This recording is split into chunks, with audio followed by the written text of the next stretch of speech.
Today, class, we're going to be talking about seeds and how they travel. And if you went on the website and you clicked on the link there, you saw one way that the seeds can travel. That'll give you a little bit of a clue. So I'm really happy to introduce you to Karin from the Royal Botanical Gardens. She is connecting from her house, as most of us are. And we are so happy to always have her with us because she is a wealth of knowledge when it comes to anything about the gardens or insects and nature and trees.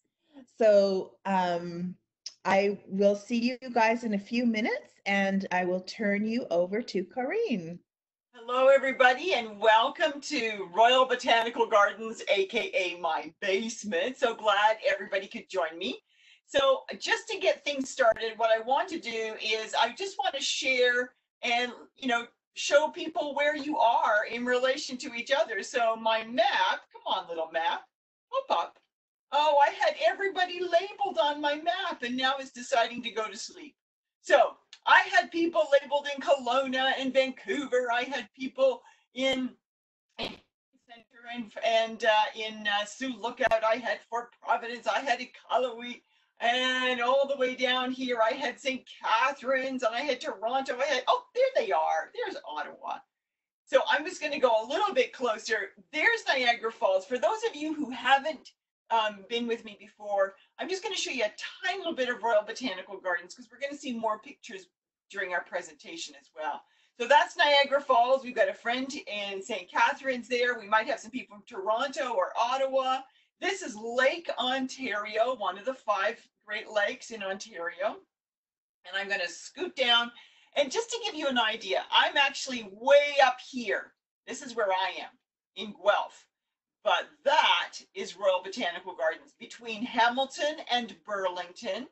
And I'm going to go a little bit closer. And this, all of this big green area, all of this is Royal Botanical Gardens. And it's made up of 5 different gardens, but lots and lots of natural sanctuaries, including forests, meadows, and wetlands, so many different places. But all of those places have plants, lots and lots of different plants. And plants need to move to different places, but they can't just walk to a different place like you and I can.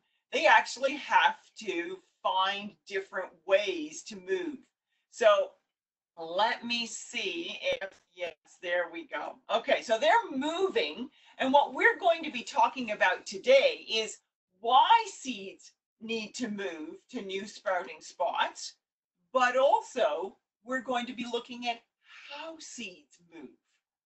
So before we go too much further, we need to decide, and you can use the chat box, and I don't know whether I can see that, but you can use the chat box and you can tell me or tell Mally what it is that plants need. And I'm looking for 4 things.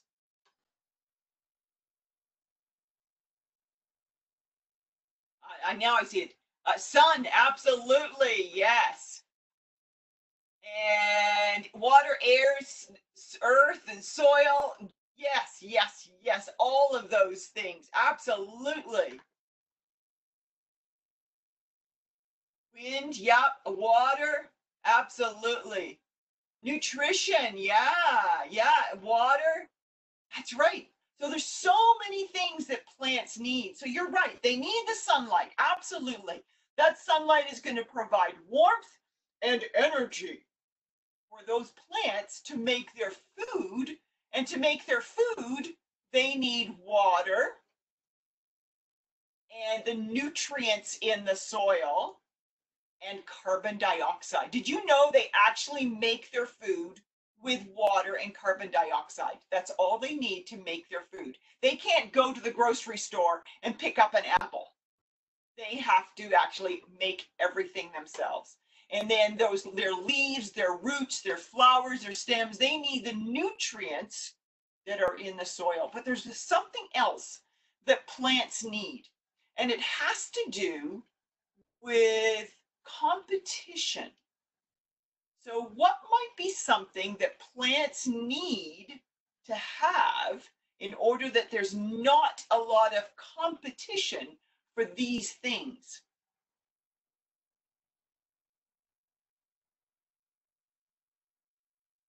I can see when you pop a little answer in. I can give you another hint if you're thinking about it. Okay, so the problem with this is that whenever you use emojis or something like that, it doesn't translate into letters. Sorry about that, folks. So I don't know whether somebody did say something or not. I just saw little square boxes.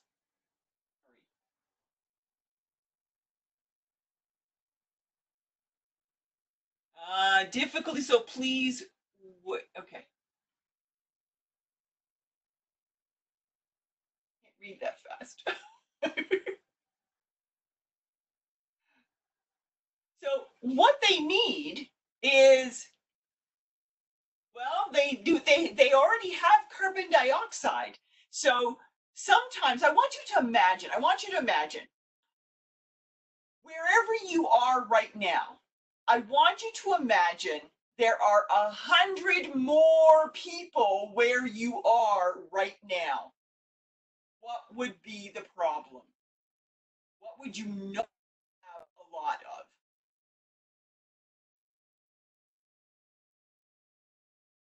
Space, exactly. You wouldn't have a lot of space. And that's exactly what happens to plants. So if a plant, if their seeds just drop, then this is what happens. There's competition for sunlight, for water, for nutrients, and it's sort of the ones that grow the fastest are the ones that make it. So space is a really critical thing.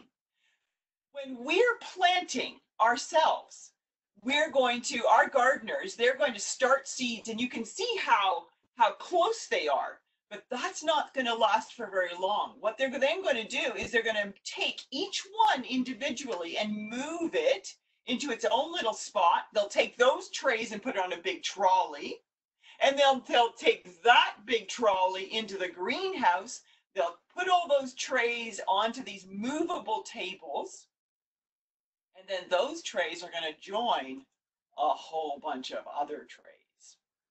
So there are water sprinklers right up here that will give the plants the water they need. It's warm because it's a greenhouse. They get lots of sunlight, and there's even special lights if they need them. And there's even more protection under here. So different plants will need different things, but you're looking at about 60,000 seedlings. It's a lot of seedlings. But for us, we don't quite do the same thing. So in nature, you don't have someone placing those seeds. Nature has to find a way to move those seeds to different spots. And that's what we're going to take a look at. So how do seeds move to a new place? What are some ways that you know? Wind, that's good. Okay, wind. Bees, well, bees are important for the flowers, but they don't actually help the seeds move. But they are definitely important for the flowers. Wind, yep, people, absolutely. People do a lot of that. Without even realizing it, we move seeds. Okay, so Anna can't hear me. Is it my issue? And I see that the microphones are all off for Mally and Katie. Are people having a problem hearing me? Karin, I think it's an issue with Anna, so I'll just give her instructions on what to do. Okay, great. Thank you. Thank you. So people have said wind, they've said water, and there's other things as well. They said people as well. So let's take a look at some shoes. Absolutely. Old socks, animal poop. Thank you. I'm so glad you said that. Yes. Okay, so let's take a look at some of these things. So seeds are dispersed by the wind. You guys mentioned that. They're dispersed by animals. You mentioned that. And they're dispersed by water. You guys mentioned that. But the other way that they're dispersed is dispersed by touching and by fire. So these are really important ones. So what we're going to do is we're going to take a look at some of the ways that these seeds are dispersed. And I want to start with water because I think you know, well, can you suggest any that would be moved by water?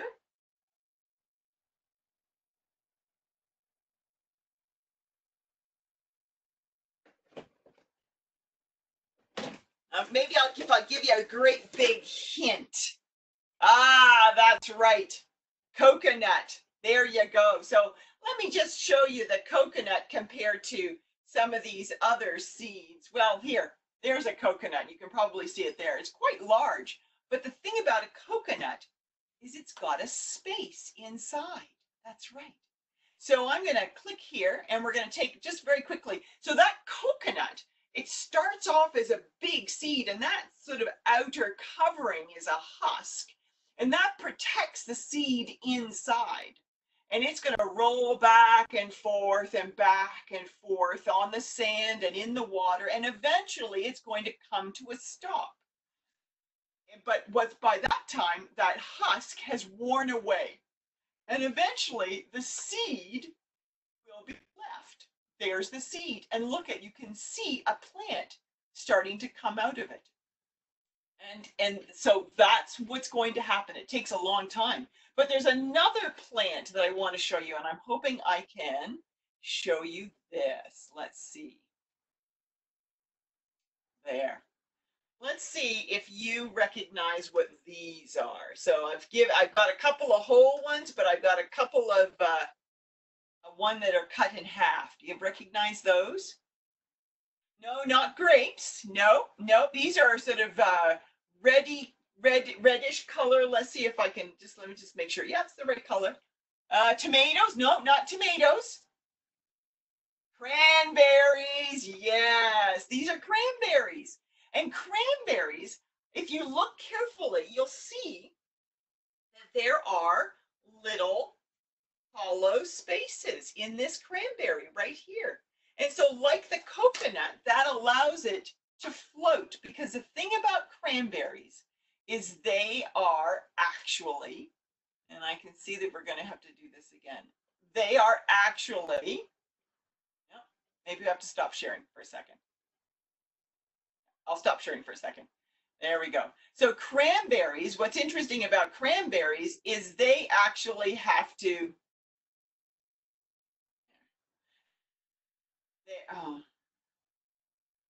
so cranberries, they actually float on the water, and because that's how they go. And you can see the little holes right there. So those are cranberries, and cranberries float on the water. Okay. So let's take a look at some other ones, and let's take a look at animals. And this time you're going to get a choice as to what we look at. So are we going to look at birds? Are we going to look at furry animals like this? Are we going to look at squirrels? Or are we going to look at ants? What should we choose?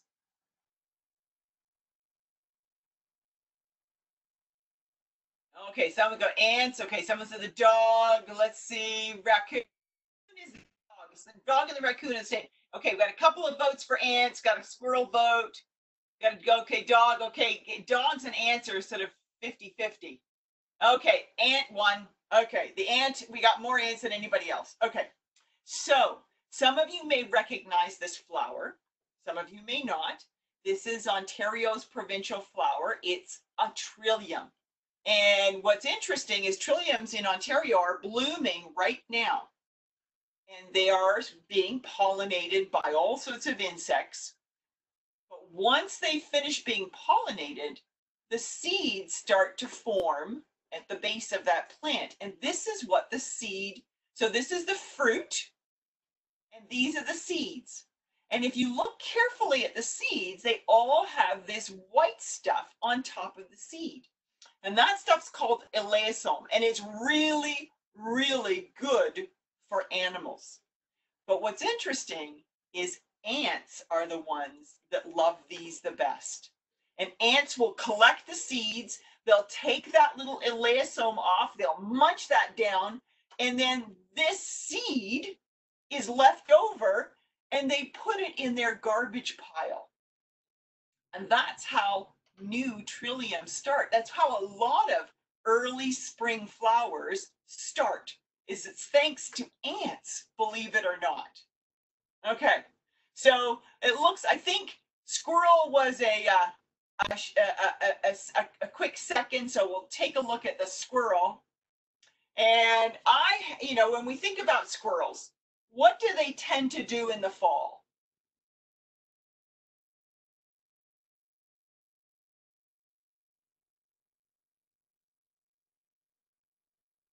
They bury their food. That's right. They collect those nuts and they bury it. That's right. So they collect the nuts, they collect the food, and they bury it. Yes, in your garden, all over the place. I found all sorts of goodies in my little containers that I'm going to be planting things in. But squirrels, okay, now here's my next question. So they're going to collect the nuts. These are acorns from an oak tree. But here's a question for you. Who do you think has a better memory for finding things? Do you think you do, or do you think the squirrel does? Who has a better memory for things? Okay, so far we've said squirrel, we do, squirrels, okay. All right, so guess what? Not the squirrel. Because thanks to the squirrel forgetting where it buried nuts, that's where these little trees are coming from. If that squirrel hadn't forgotten where he buried those nuts, these trees might not have grown. So luckily, squirrels don't have as good a memory as you do. So they do remember a lot of things. But what's interesting is this tree that's right here, this big tree, is not the same as these little ones. So that's why we know that these were seeds that were buried by the squirrel. Now, maybe they couldn't get to them for some reason, but they didn't find them. Okay, so let's take a look at our dog here. And I think you're going to recognize things. Do you recognize that plant? Or maybe it might be easier if you see something like this. So let's see. So maybe that might look more familiar. Yeah, burrs, exactly. So burrs are almost like a little suitcase. Almost like a little suitcase. So those are the seeds right there. And they've come from inside that burr, but let me take you a little bit closer to that burr. And I'll have to focus it so that you can see things. But what do you notice at the ends of each of those little things? What do you notice?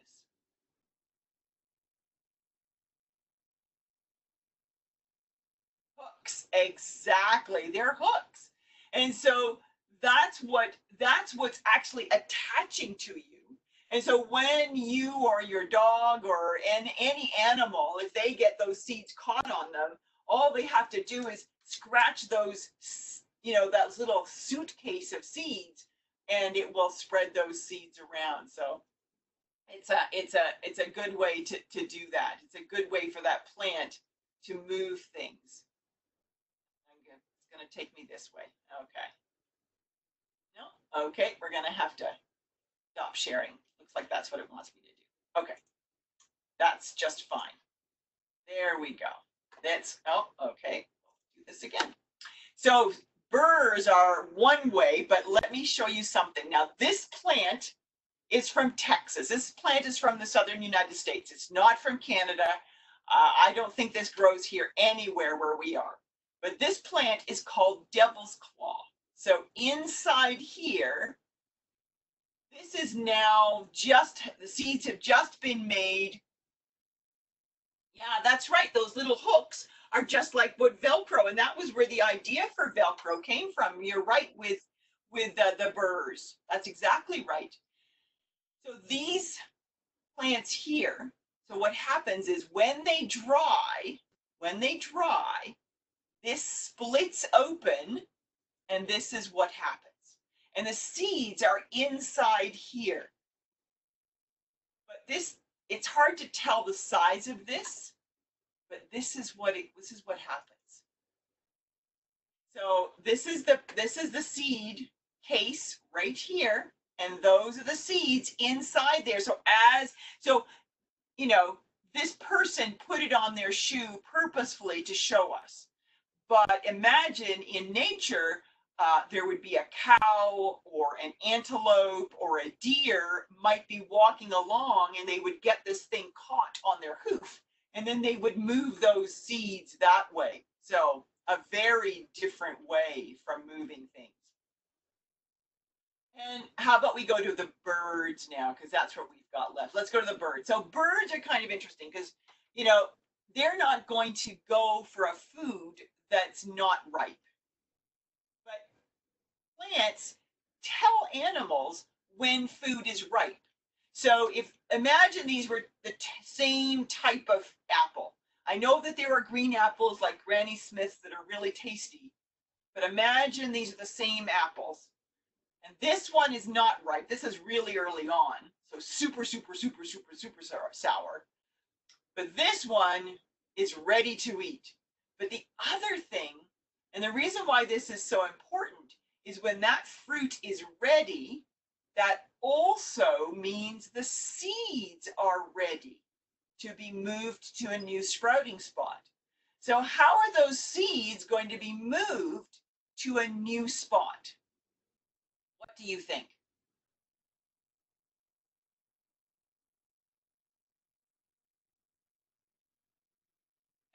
Yeah. So possibly the trash, but not always droppings. Yeah, you know, that's right.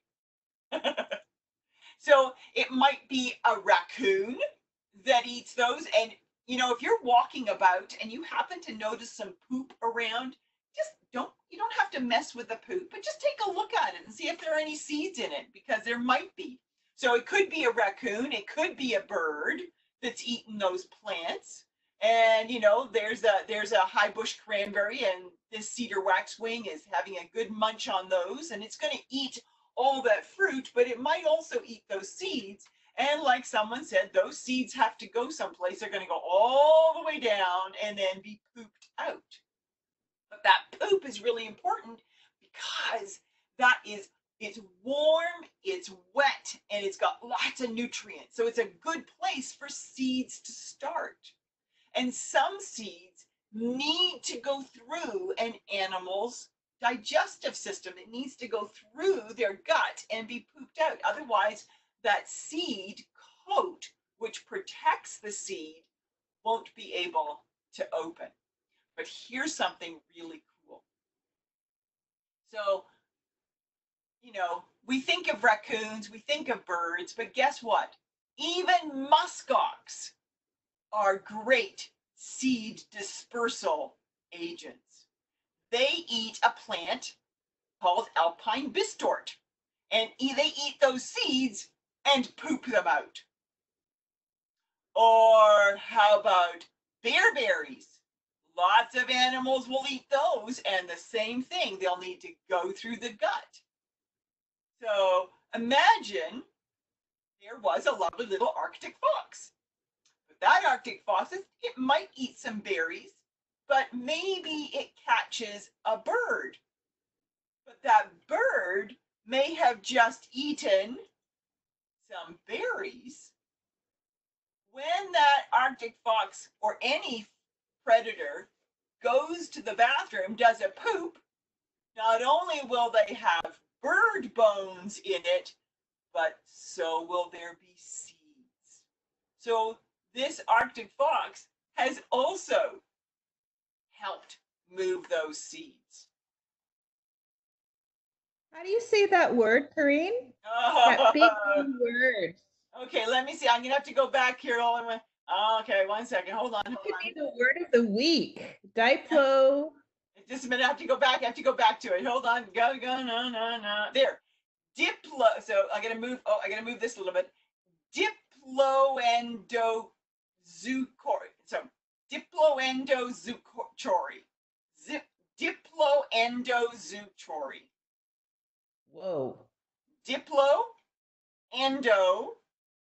So diplo meaning two, endo meaning inside, zoo meaning animal, right? So diplo, two,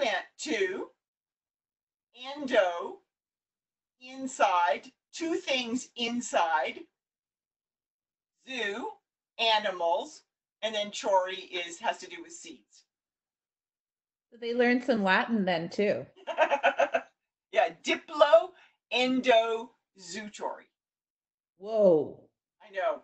I may not be putting the accents on the right place, but it is a really cool word. I agree. That's a cool word. Yeah. Okay. So we've looked at animals, we've looked at water, but now I want to look at wind. I definitely want to look at wind. So we're going to take a look at some plants here that are moved by wind, and I think you probably know one of the ones I'm going to be talking about. Does anybody recognizes dandelions? You bet. And dandelions, when those flowers are finished and been pollinated, then you get this little stuff. So the seeds develop. And this, and I wish I could show you a dandelion that has got the seeds, but we had snow yesterday. Our dandelions are having a bit of a hard time. So, but anyway, there were no plants ready for seeds. But the seed is right down there. And this is called pappus. And pappus, here's another. Pappus is a Greek word which means grandfather's beard. So this is pappus. So anytime you see fuzzy stuff on a seed, that's pappus. And this pappus helps transport these seeds. So, you know, when you blow on a dandelion, those seeds can travel. They might travel 2 meters, they might travel a kilometer. There have even been studies done that have found that these seeds can travel 100 kilometers. They can go really, really far. And they're pretty amazing. So that's why dandelions, you know, if they find a place, and they'll live all sorts of places. Now the other one is, this is milkweed. And I have some milkweed here, and I'm going to show a couple of things here. Okay, so I'm going to show this stuff. Hold on, I need to get this organized here. So some of you might have milkweed, but you won't see it just yet. What you'll see, so milkweed, you'll see, this is what you won't see the milkweed yet. It's too soon for milkweed. But later on, that's what you might see. And you can see the little seeds right there. Those are the seeds. And they're attached. I don't know if I can bring one out. Yep. When you come, oh, no. But that is the pappus. There. That's the pappus. And that's what allows that seed to travel. And so the bigger the seed, the more pappus it has to have. Now I've got another one here, and this is from cottonwood. And those seeds will be coming out soon. You'll see those. Yeah, so you might recognize those ones, and they hang from the trees. And then I'll see if there's a seed. I'll see if I can get down close enough so you can actually see the seed. So it's not that easy to see, but it's right. Oh, just a minute, gotta move my dish over a little bit. There, the seed is sort of tucked into, just a minute. I've got other things. While you're doing that, I just want to reflect on what the students are doing. In the chat, they're making all sorts of connections to the butterfly sessions. They're saying that the butterflies eat that, monarchs eat that, milkweed is toxic. So Yeah, look at how they're learning. Yeah, exactly. So that's a great point. And milkweed is a really critical plant to the monarch. Without that milkweed, no monarchs. It's as simple as that. So if the milkweed is gone, so are the monarchs. So that's why, and we also need to remember not only the milkweed, because that's the only plant that the adult will lay its eggs on. It's the only plant that the caterpillars will eat, but it's also, those adults need plants that have flowers. So whenever you're thinking about insects, you always have to think about a couple of different plants. But there is that little seed all tucked away in that fluff. And so sometimes when this cottonwood plant, when it starts to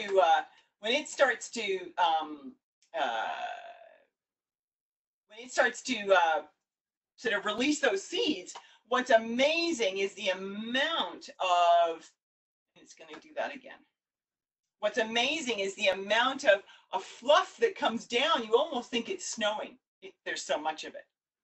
But, you know, I want to make sure that we also talk about some other plants that are, you know, it's not just this part of Ontario. There are lots of plants across Canada that use, you know, the wind, like the Arctic cotton or the Arctic willow, those little tufts there.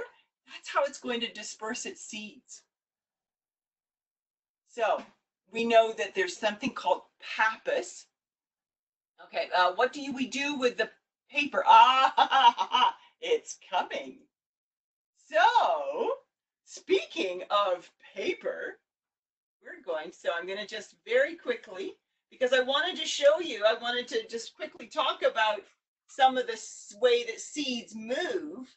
And we know about sort of the pappus, but also seeds move. And I've got a picture of a maple there. But seeds move with these. So the seed is all the way down there, and there's that little wing. Some seeds are round and have a little round bit like that.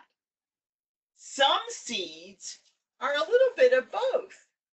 They have the fuzzy pappus at the ends, and the seed is right in the middle.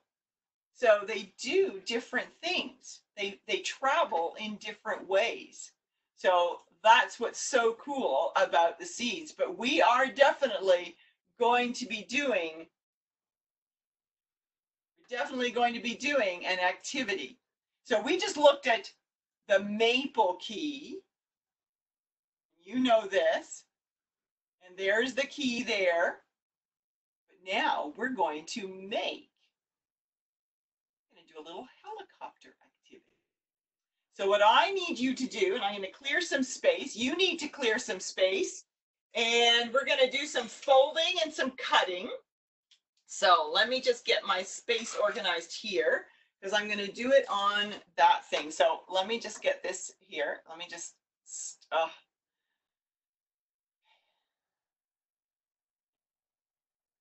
there. Okay, so here's my space. I'm going to go right back so that we can see this. Here, let me just move this like that. So there, okay. So you need to get a piece of paper. Okay, you got a piece of paper. I can't go back any further, but you got a piece of paper. The first thing you need to do is you're going to fold your paper. So is everybody ready? I don't want to just jump into the gun. The first thing you're going to do is you're going to fold your paper in half. Okay? Fold your paper in half. Right? Now you're going to fold your paper in half again. Okay? Fold your paper in half again.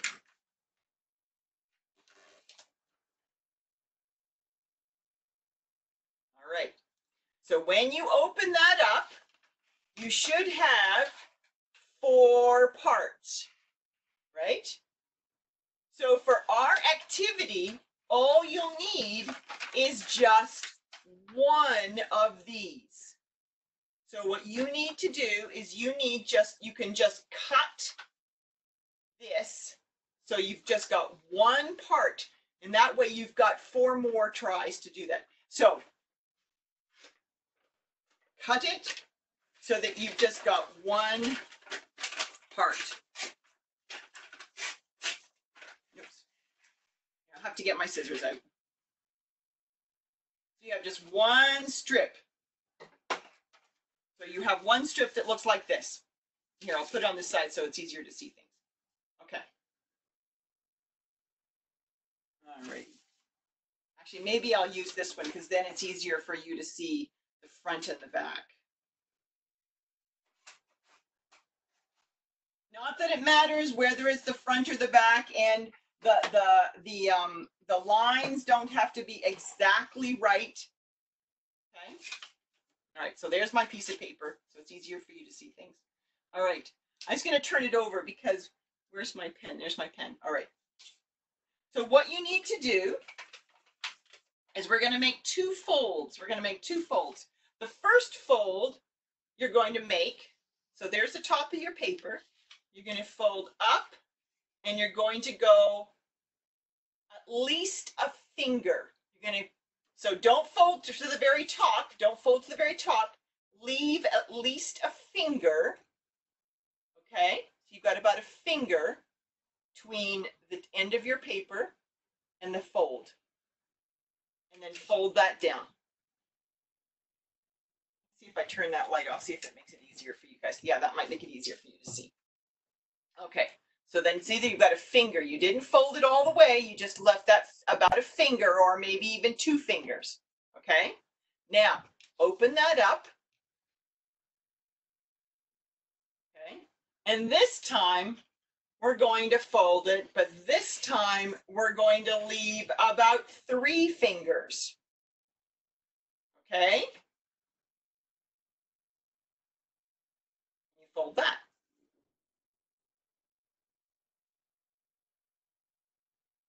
Okay, so you should have a space right here. Okay, so Karin, can you show the students again, please, how that goes? Yeah, yeah. So we're folding one piece up and don't fold it to the very top. Fold it so that you've got some space. And you can use your finger, or maybe maybe you sort of, I'm trying to, so it's about 1 inch. It's about 2 centimeters. Okay, that's the first one. And then you open your paper and we're going to fold this end down. So this one you have about 3 centimeters or 3 fingers. Okay.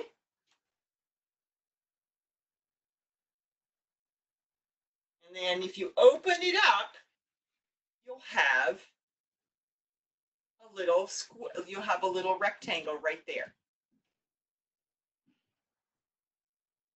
Okay.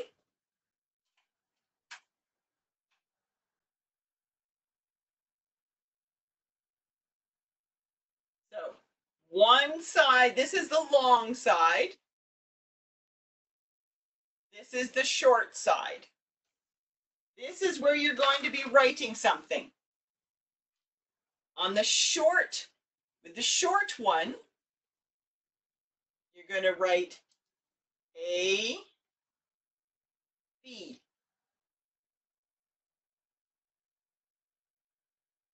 Okay. Down here on the long side, you're going to write C, D.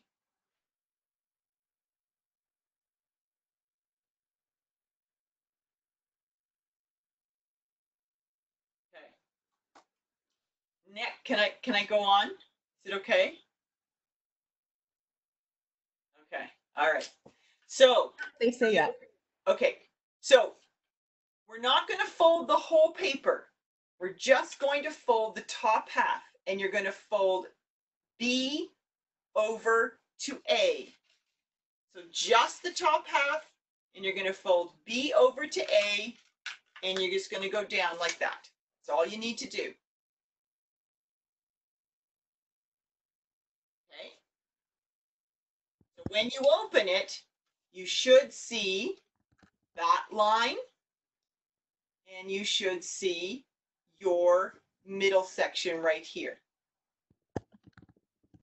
With this one, from that point, you're going to draw a line, just one line. Whoops, up that folded section right there. Okay, up there, like that. Just draw that line. Okay. Next, this is a little bit trickier. Where this one, you have two parts. This one, we're going to make into three. Okay.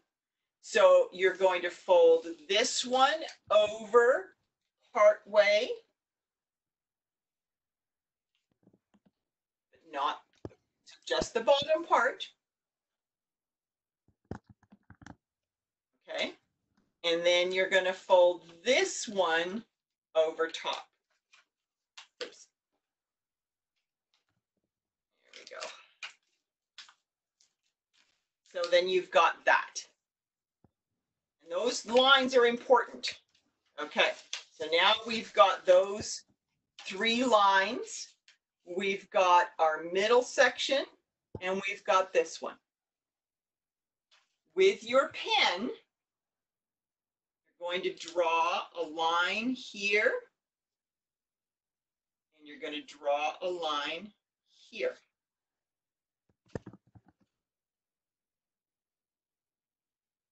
Okay, so we've got that middle section where we're not doing anything. We've got two parts here with a line in the middle. And we've got three parts here with a line here and a line here. On those lines, you are going to just cut one here.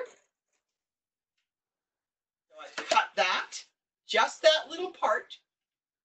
I'm going to turn it around, and I'm going to cut this line. I'm going to turn around, and I'm going to cut that line just right down in the middle. There. Okay. Are we ready to continue? So you've got two cuts there, one cut here. Okay. A, you're going to fold down like that. Okay. Turn your paper over. You're going to fold B down like that. Okay. Then you can bring them back, and you can put them back up here. They'll go back in a minute.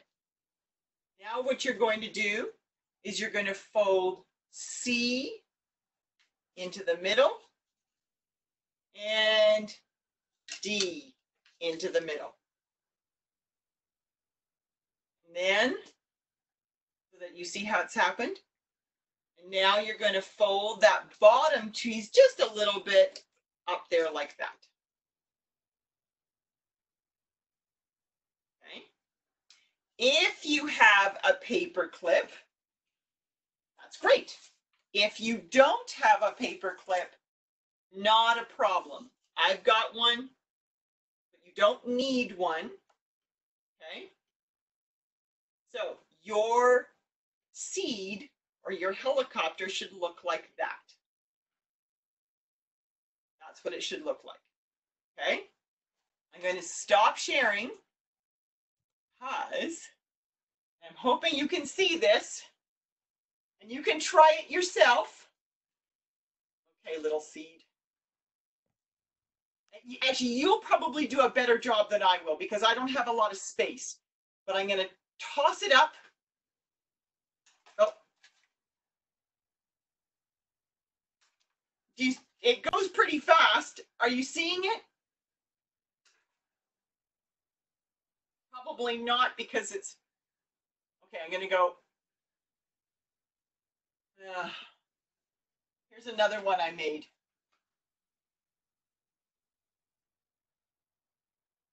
There. Did it work for you guys? And you can try, dropping them. Like if you can if you can stand on a chair or stand on something safe and or maybe a step stool and drop it from the step stool, you'll see it. And you can try different sizes. You can try different, because I tried seeing what would happen if I cut 3 strips. So I tried different sizes to see what would happen. And it's interesting. Some you know, did really well. Some had a harder time. So it just depends. So how was that? Was that good? Yay, I'm glad it worked. Yes, it sometimes, yeah, you just have to drop it. I had to toss it because I wanted you to have a chance to see it. And it really does go like a helicopter, which is exactly what maple keys do. So that's and you can see, here's another one I made. This one doesn't have a paper clip. Whoops, he's turning a little bit. There, oh, that one worked out well. So that you can see that. There, that one, yeah, I know. It's hard to stop, isn't it? It's hard to stop. Okay, so I just want to just very quickly go back to just tell you about a couple of other ones that we've got here. A couple of other really cool things. Oh, what is it doing? So one of the other ways that seeds disperse is with touch. And this is one of my favorite ones. This plant is called a touch-me-not. And that's the seed right there. You may have heard of them, you may have seen them, but what they do when they start to move is so neat. So I've got a little video, and this person is going to squeeze the seeds. You may even have known that. And when they squeeze the seeds, it pops and it disperses, so it explodes. So they're going to show us a little slowed down, and they're going to show us a little slower, and then even slower. There we go.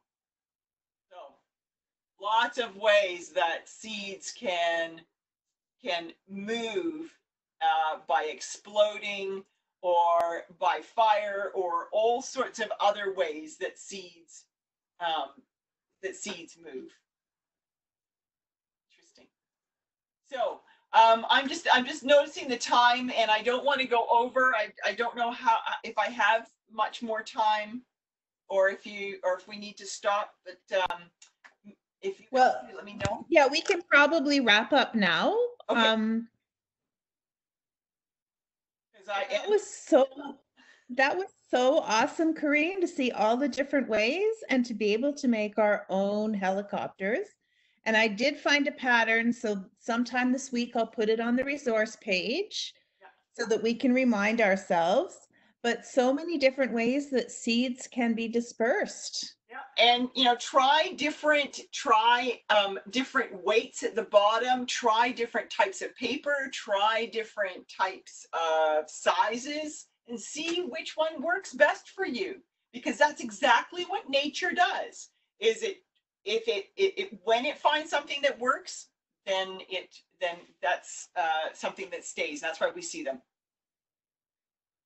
And Erin says this was awesome, and Katie learned a lot, and Lily said thanks, and everybody had a great time. And we hope that, boys and girls, if you do have a chance to go and visit Royal Botanical Gardens when they open, you knock on a door and say, I'm a friend of Karin's, and maybe you can introduce yourselves.